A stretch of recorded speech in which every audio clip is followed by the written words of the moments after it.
Good morning, everyone, and welcome back. If you are tuning in now or joining us in the room, it's really nice to see such a packed room. So thanks so much for being here today. My name is still Camille Gaze, and I'm still a trade reporter at Politico. So we touched upon some of the contrasting views and upcoming views on economic security during the previous discussion with Pascal Lamy. So now we are going to also look back a little bit during this session, but especially, and because we are a news outlet, we are going to be looking forward, especially in light of the most upcoming immediate challenges with China, with the US, and so on. So after all, we've got a new commissioner to push the economic security strategy forward. So a brief reminder to talk about us on X or any social media of your choice with the hashtag Politico Competitive Week. So I'm super lucky to have outstanding panelists with me today. So the furthest away from me is Janeta Wegnere, Deputy Head of Cabinet for Valdis Dombrovskis, EVP for an economy that works for people currently, and also Trade Commissioner. We then have Yvette van Eekhout, Deputy Director General of Foreign Economic Relations at the Dutch Foreign Ministry. We then have MEP Mirjam Lexman for the EPP Slovakia and a new member of the Parliament's Trade Committee. And we also have Tobias Gerke, Senior Policy Fellow at the European Council on Foreign Relations. So perhaps, before digging into the nitty-gritty, I'd like to come back to the fact that, as we said just now, for the first time we've got a commissioner assigned to trade and economic security, Maroš Šefčovič, should he successfully pass the Parliament's hearing, but no worries, I'll help him with it. So we are going to see more focus on trade defense in the next few years, with less focus on sealing one trade agreement one after the other. And so that's why I'd like to start with you, Ms. Wegnere, if you allow me. So perhaps Can you bring us back to why does the EU need an economic security strategy? Well, maybe to build on what Mr. Pascal Lamy said, the EU needs economic security strategy because the world is getting worse and worse.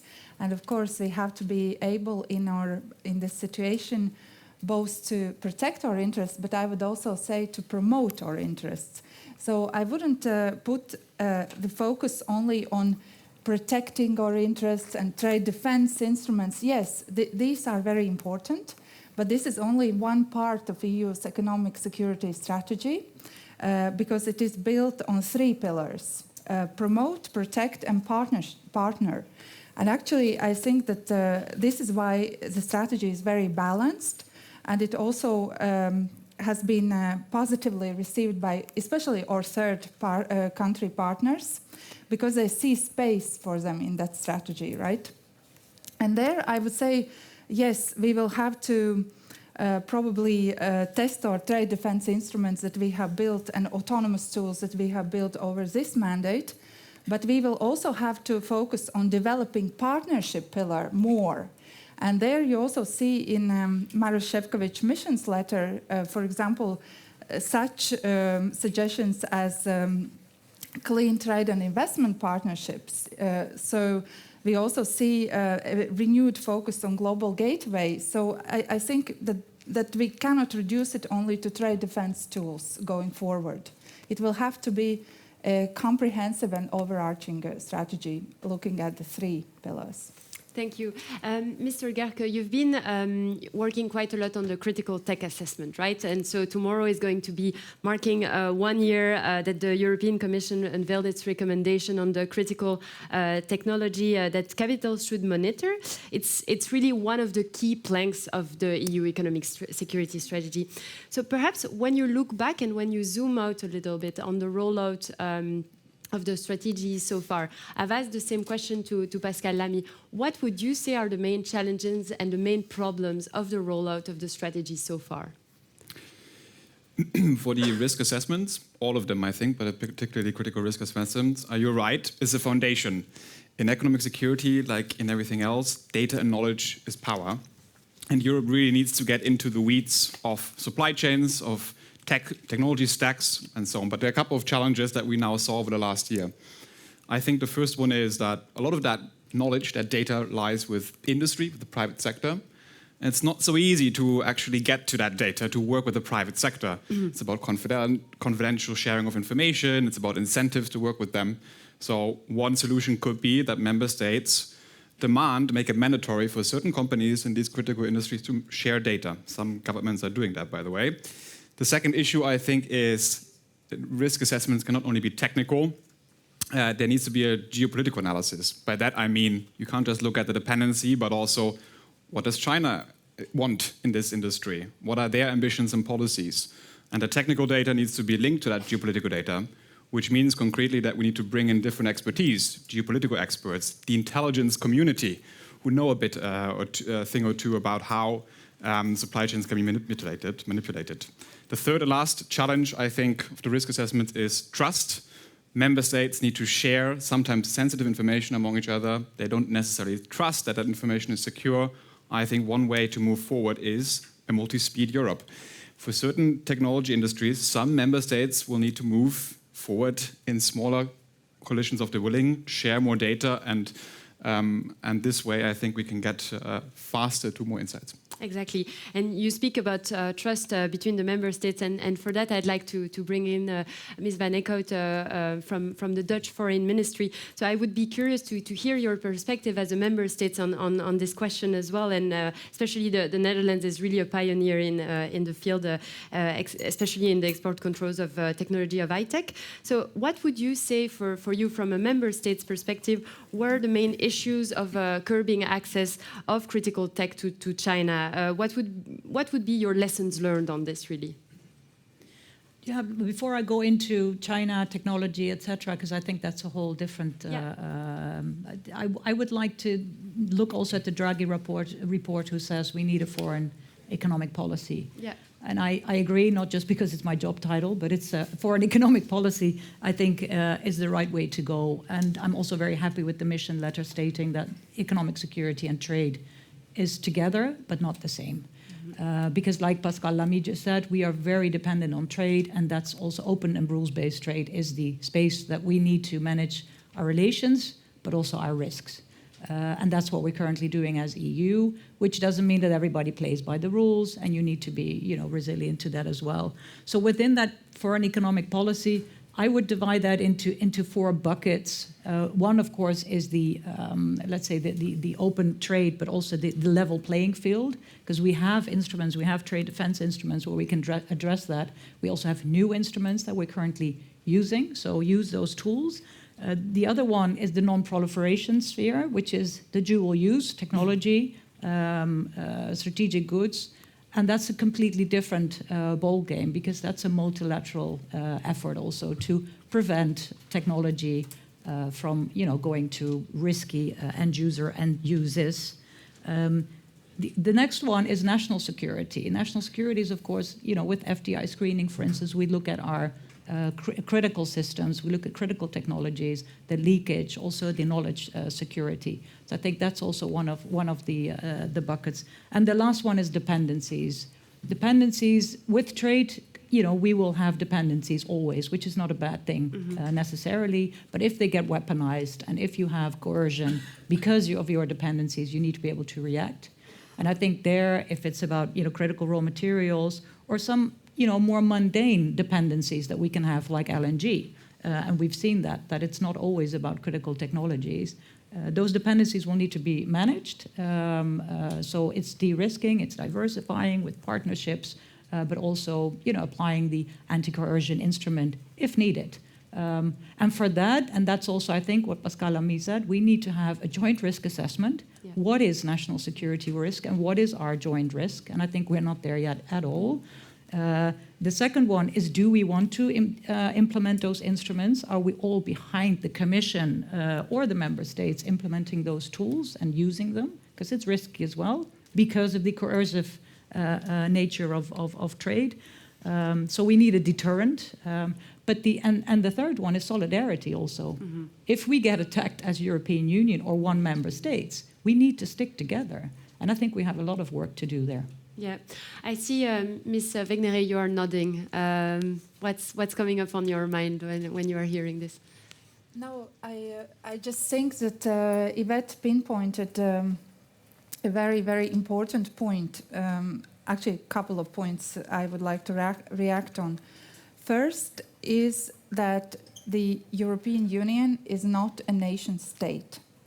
And that's a very great challenge for economic security agenda.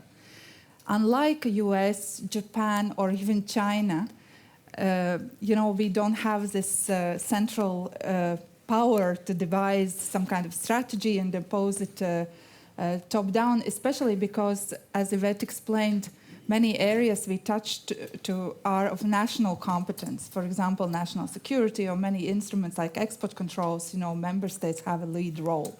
So, indeed, how to craft this strategy in a way that we have member states on board, and I would go even further, we have also business communities on board. This will be the greatest challenge, And if we don't manage to live up to this challenge in the next 5 years, then that strategy will not be worth paper on which it's written. So for me, this is exactly the point we should be looking at.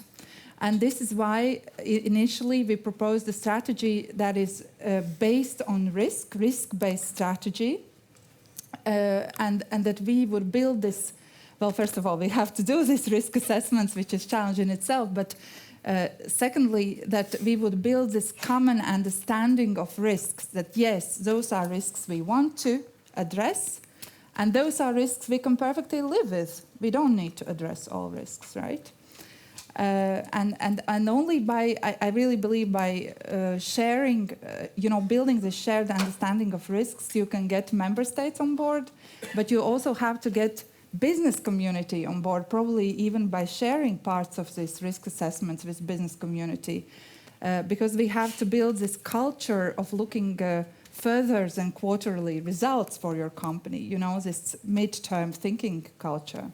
But then it also encroaches on trade secrets and having those businesses trust the European Commission with this data. What do you... Well, the European Commission or member states, it can be done also in a decentralized way. There are ways of doing it. I'm not saying it's going to be easy, but if we want to succeed, when I wake up at 2 o'clock at night and think about economic security, for me, there is one sentence that comes in mind, which is... you go alone, you go fast. You want to go far, you have to go together. That's my sentence. It's great to hear that economic security is keeping you awake at night. So perhaps a quick question for MEP Lexman. Ms. Wegener talked about these 3 pillars of the EU strategy. How do you think the EU has done so far on the 3 pillars of the strategy? So we have promote, partner, and protect. Do you think that at the end of the day, the EU has been perhaps a bit too defensive? I would say maybe the opposite. We were not able to think further away from the next curve. And I would say, when it comes to economic security, I would say one very important issue, what I believe it's related to that. Because in 2014, after the annexation of Crimea, the EU has decided that we are going to lower our energy dependency from Russia because we understood that this is a security risk. And we have done the exact opposite. We finished Nord Stream 2 and we increase our energy dependency from Russia. And there are 2 lessons learned from this. First is moral, which we need to pose ourselves a question that if the awful inhuman war in Ukraine will be now happening if we have kept our own decision and lower the energy dependency from Russia and be on the level as we are today, which we need to do in a drastic way, which had consequences to our citizens, because we know that it has consequences to private people in terms of the energy prices, but also to companies. And it had negative impact on our economy. Now people are talking about security. They are demanding security. Security is one of the top issues when you ask European citizens what they expect from the European Union. And they kind of feel it in all the ways. There is a war at the borders of the EU, but also they feel economic insecurities, and they believe that the EU should do this. And I think these are the lessons we learned. So we can have nice words of implement, what was it? Protect, promote, and partner, yes. yeah. But I think we have to think in the real steps what we need to do. And we do know, because we do decisions which are right, but we are not implementing them. And this is one example which I think had detrimental impact on our future. Another example I can say that we know now that we have instruments to protect our critical infrastructure. We have legislation to protect our critical infrastructure. We do know that this legislation has holes.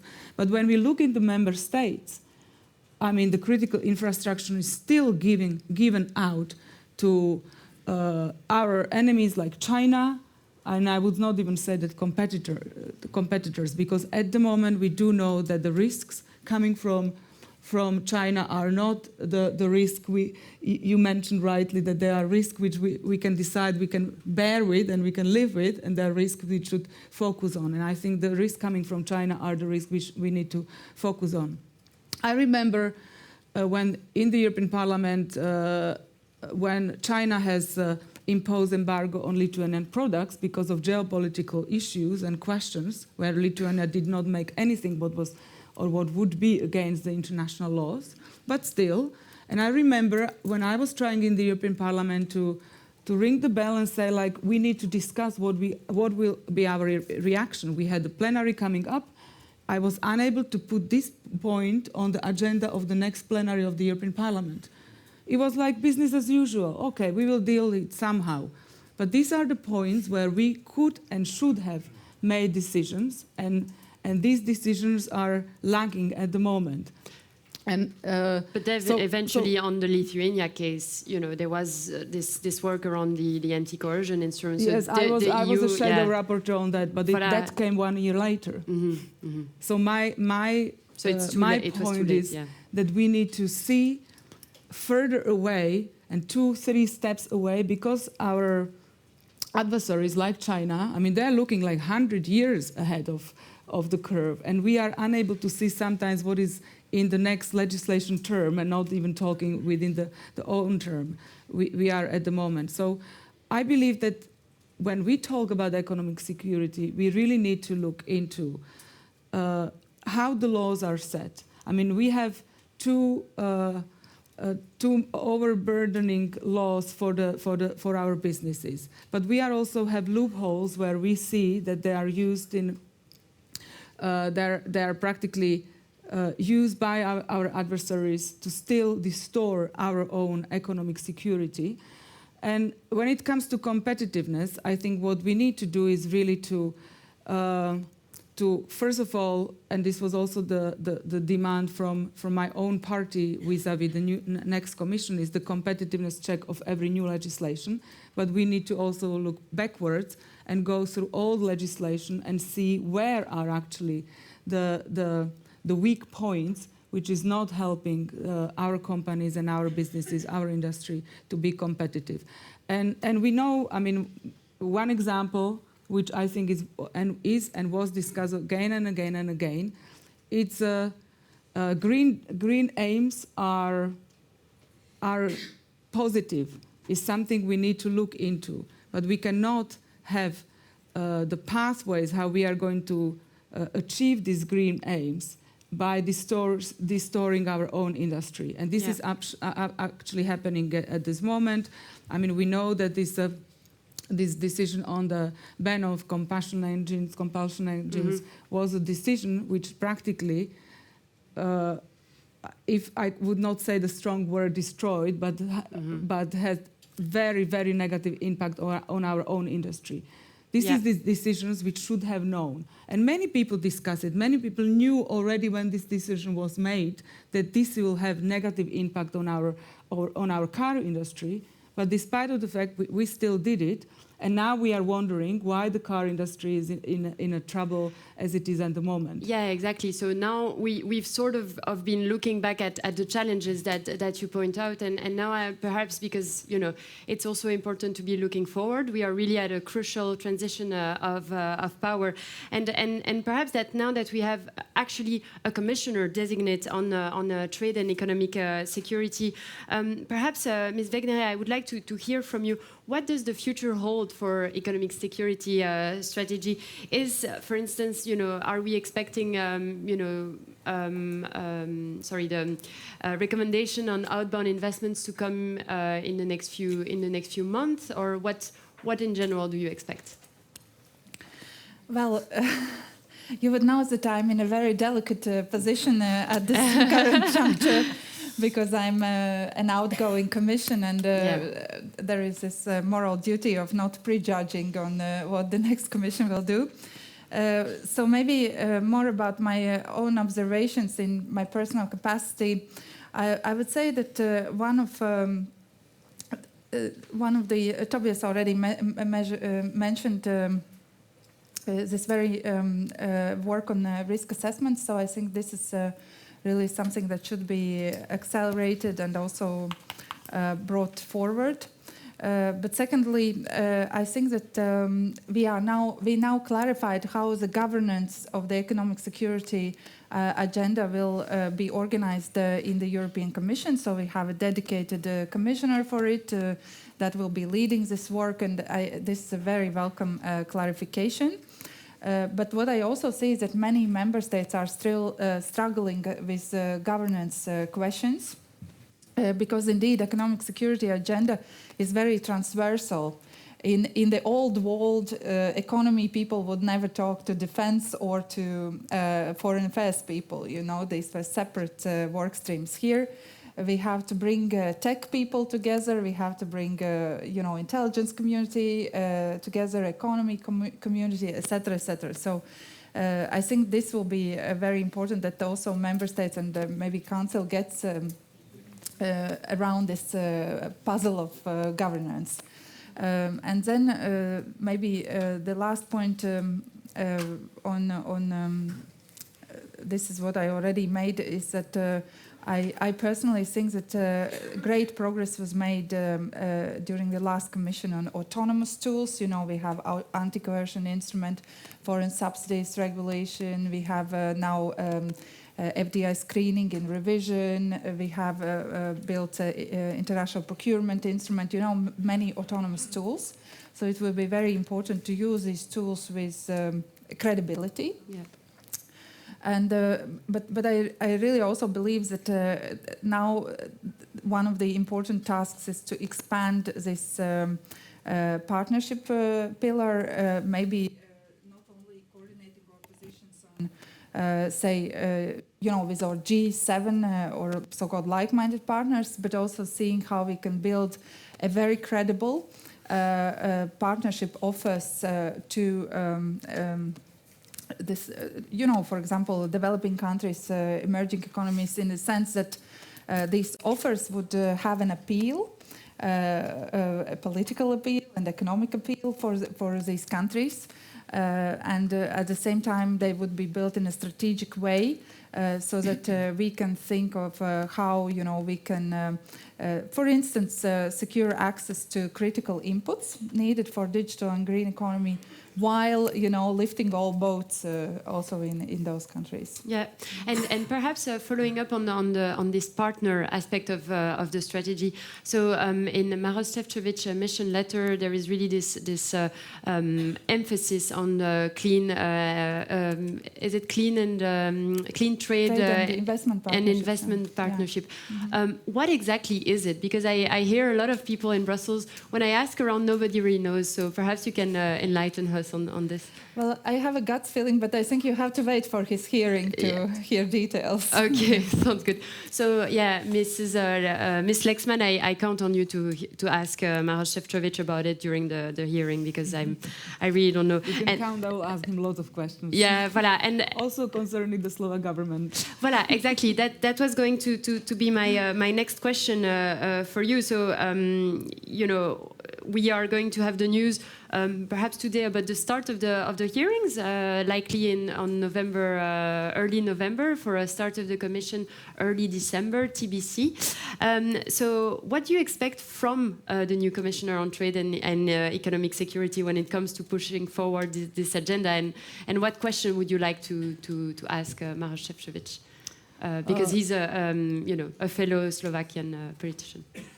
So maybe there are two groups of the questions. The first group is what was the question before, like what we need to do. I mean, we kind of analyzed the mistakes, but we are now thinking what needs to be done in terms of economic security, which is obviously, I mean, the partnership which was already mentioned. It's not only partnership with the like-minded countries cross-Atlantic, but also we should look at Taiwan and so on and so on. But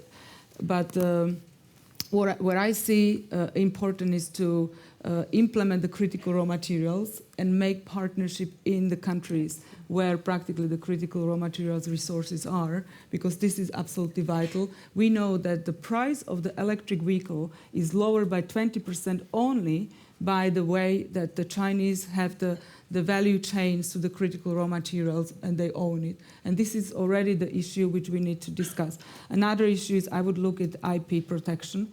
The problem is that our companies, we have no network of protection of IP. Our own companies, whose IP was stolen by the Chinese companies, and their products are sold cheaper in our markets, we have absolutely no protection. They have no course to address to these issues. The US has made a calculation that they lose annually about 600 billion because of the IP thefts. This is a way how to secure our economy, how to really address the economic security from the way that we secure what is actually ours and it's not misused by our adversaries. Biotech technologies. This is another issue which needs to be really, I mean, that we are supposed to already be working on a new law on biotech protection. Mm-hmm. We need to protect the genomics data of our citizens. We do know this, but we have not even started, even though we already know that now it's maybe a little bit late, but we need to start. So these are the issues I would ask Maroš Šefčovič, what are the concrete steps he's going to do. Another thing is cybersecurity. We do know that the electric vehicles are being limited in the US, not so much because of the competition and because of the Chinese illegal subsidies to the vehicles, but also because of security matters. This is another issue we need to really look into. We have, we do know that there are platforms, Chinese platforms, that are securing, that are collecting data on our citizens. I mean, another issue is TikTok. I have opened up this question. I have been asking the Commission already a couple of times what we do about the risks TikTok pose on our citizens, because we have limited the access to TikTok for high civil servants, commissioners, members of the legislative bodies in the member states. But our citizens are maybe facing the same risk, and we do nothing about protecting their data and mental health, because we do know that this is also related to. So these are the issues I'm going to ask Maroš Šefčovič. What are the concrete steps he's going to do in order to protect our economic interests and in order to protect our citizens? And what I'm going to ask him about the member states is that for example, my own member state, Slovakia, is doing the concrete opposite what we believe that protecting and addressing economic security means. For example, bringing Chinese investments which are destroying our own industries, which are killing our value chains, killing our own companies, bringing issues related to access to fertile ground, access to water, for example, environmental issues. These are all the issues which are related to some investments coming from China at the moment to Slovakia. And I'm going to ask what we do with this kind of investments, because we have also, I mean, it's also related to critical infrastructure protection, which already have the laws, but the laws are probably not in such a quality that they really protect the critical infrastructure. The question also is what is considered being a critical infrastructure, if we should not extend it to new sectors, because we do know that even now value chains are critical infrastructure. Certain industries are critical infrastructure because they have critical impact on our own economy. And these are the issues we really need to ask. And we need to ask ourselves also how we are going to make the connection between the aims which are embedded in the laws, European laws, but also what is happening in the member states. Because practically the member states are those who are supposed to implement it. Exactly, and that's also why I'm like, implemented? Apologies, and that's also why I'd like to bring in Ms. Van Eekhout on this. So where do you think is the balance for the EU to kind of navigate the concerns from member states, right, on what they see as their key national competence and on the most sensitive aspects of the strategy? I'm thinking here again on outbound investments. Do you think in some way the Commission might be going too far on some of those competences? Well, I think there needs to be a very healthy distribution, but also you need clarity on what are you trying to achieve. So what is the tool and what is the purpose of using that tool? And I think in the current debate, there's a lot of confusion, but also unclarity on, for instance, export controls. It's not an export ban. It's not sanctions. Yeah. So we have to make sure that we know, and that's why I insist on the 4 buckets that I just gave you in foreign economic policy, that we need to, fight the challenge with the right tool. I think we can also not close off our economy. We are taking risks, but we need to have manageable risks. And the risks we will manage in that, space of open trade. We don't have a very robust single market to scale up for companies. They're always looking at the US and China and other big markets. So we need to work on that single market too. And that's national competence and Commission competence, but we will need to do it together. And I think to your point, the whole of society approach, we need the businesses too to make sure that they don't lobby their governments to do the wrong stuff. So we need to do this together. And I think there also we will need to work with the Commission, but also with our own companies, with the private sector institutions, knowledge institutions. Everybody has their own responsibility there, and they should play that role as well. On IP too, you have to protect it. You have to be cyber secure. That's what we ask from our institutions, from our educational institutions as well on knowledge security. So, we will need to have, to do this together. And people really need to step up and take that seriously. Exactly. Because we're losing out. There's a lot of loopholes in the single market. We cannot do FDI screening in one member state very strictly and then the other member states just letting all the greenfield investments in because we need to preserve the single market as well. So, in the end, the single market was created to compete between European companies, but not between member states. So we really need to work on that to become a stronger EU in the face of our global rivals and global competitors. Yeah, exactly. And Mr. Gerke, I see you're nodding. So sort of, you mentioned before the event that you also had this kind of doctrine or action plan in mind regarding economic security. It's not only in my mind. President von der Leyen has given this in the mission letter to the new commissioner in trade to build a doctrine. And I think it's very important because you see it with the case on electric vehicles, that there's now a vote on Friday, which is very important, I think, for many reasons. One is that it will define the contours of EU-China relations. It will also define, I think, how good the Commission starts into this new mandate on economic security more general. But it's just one microcosm, and I think the biggest deliverable that the new Commission can make is this doctrine where, for example, on electric vehicles, the new Commission comes and says, we have done the risk assessments. Here is the entire supply chain, from raw materials all the way to the final car, with the software in between and the batteries and the intermediate products. This part is the sensitive part. We need to have national security measures for this. This part is, we are dependent. We need to have certain measures for it. This part is not sensitive, but we need to be competitive. And this part, we are not competitive, so we should rely on free trade. So to actually define, here we should protect, here we should promote, here we should partner. The Commission can't impose this on member states, but it would be a comprehensive agenda and say, please, member states, you should consider FDI screening, for example, for this segment of the value chain, whereas we will make sure we will focus on trade partnerships on this part of the value chain. It's a comprehensive offer that gives a whole picture of how we approach one industry or one value chain. It's going to be difficult, but I think this is the natural, ideal way forward, to not have always, well, what about this instrument, but really look at the entire value chain and define instruments and actions along the value chain. And actually, what you just mentioned brings me to another question. What sectors do you see next? So, for instance, should the EU match the restrictive measures that Washington has put on connected cars, on connected vehicles with Chinese technology that the Biden administration unveiled last week? I can't prejudge it. The EU Commission has started conversations with member states on the same topic already a while ago. Mm-hmm. Yes, we also, like you also said, need to consider the national security, cybersecurity issues in these.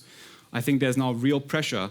The Americans are setting a standard of what kind of cars and software and hardware can enter the market. That will have effect on all our industries who want to sell a car in America. They will have to now look into the supply chain and make sure they don't have these Chinese elements in the supply chain. That's a form of global supply chain management by US law. We can agree with it or not. I think we have an ambition to not always let our industry be governed by external standards and rules. So there's now a real urgency to set our own standards. What kind of pieces, equipment should be in a cars and are allowed at the European market? There's no real pressure from this US measure. Yeah, exactly. And yeah, I have to ask you this also, Ms. Wegner. What should the EU match those restrictive measures on connected cars, and where is the work currently going so far with member states? Well, I would go back to this broader point, maybe also what Yvette made in the beginnings, that of course this, let's say, geopolitical world will not get better. There is no sign of it, you know. So it means that also fragmentation of global markets probably will get more pronounced. And we already see it in investment data, that currently we see already investment going, let's say, by geopolitical alliances. Yeah, investment follows. There are already first data and first trends on this. But the point here is that in this type of world, the European Union and its member states will have to define its position, and I would hope stand united behind that position, because otherwise we will be played either by one or other actor. You know, it's like united we stand, divided we fall, yeah. Broad picture, how I see it, yes. And so it is indeed, connected cars is only one sectorial example, and indeed Commission is looking into the same similar problematics. Work is happening, but this is not only about one or other technology. Yes, it will be this pressure on technologies, pressure around these questions around cybersecurity, critical infrastructures, you know, kind of strategic investments. It will only grow. So the question will be, can we, you know, be fast enough, as Pascal Lamy mentioned, yeah. Can we be fast enough to forge our own position and stand united behind those positions? Yeah, exactly. And perhaps I have one last question to wrap up, to kind of, because so yeah, on Friday we have this big vote about the imposition of duties on Chinese electric vehicle. So Ms. Van Eekhout, perhaps for you, your country is in favor of this probe. Do you think more generally, you know, it's really a matter of credibility for the European Commission to go ahead with it? Well, I'm not going to prejudge anything that my country is going to vote or say, but I think as a matter of principle, like I just said, we manage relations and risks in this broader global trade framework. Mm-hmm. And that's what we need to do. And I think it's only fair if the Commission sees a reason, ex officio, not ex officio, to do a certain investigation, doesn't really matter on which subject, that we look at it from that perspective. So we are managing relations and risks in that space, and I think that's also what the role of the Commission is. And we look at the the balance between economic interest and security interest.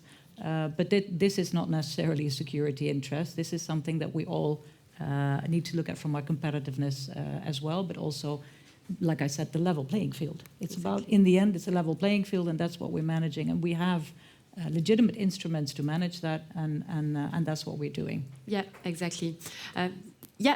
I think from Slovakia, it's also quite an interesting point of view because the country voted against, if I'm not mistaken, in the July vote. So I think the vote on Friday will be interesting.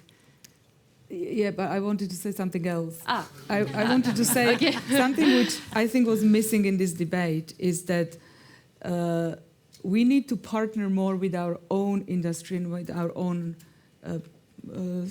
companies and societies.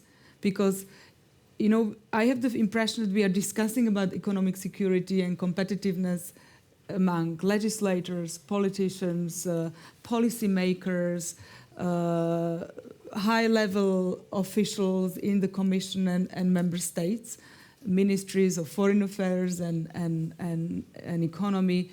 But what I'm missing is that if we have enough of discussion with the private sector, because if the private sector will not be on board, if the companies will also not share the responsibility for our security, then we will never be able to achieve anything only with legislation.